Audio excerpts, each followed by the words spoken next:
endi achchiq bo'lsa ham aytib o'taman, O'zbekistondagi aptekalardagi dori vositalari uni ichidagi assortiment butun dunyoda yo'q.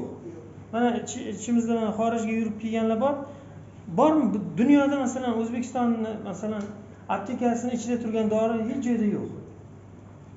Masalan Amerikada ham yo'q, Germaniyada ham, Yegiptga borsangiz ham, yo Xitoyga borsangiz, Eronga borasizmi?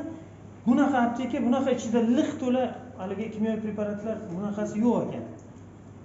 Biza baraka topkurlar aptekaga boramizda sistema sotib olamizmi? O'zimizga uyga kelib turib o'zimiz ham haligi kelinimizga, nima qizimizga aytib qilyapmizmi? Bu 18 yil bo'lgan ekan Amerikada bu kapelin terapiya admin bo'lganiga. Faqat reanimatsionlarda mumkin ekan.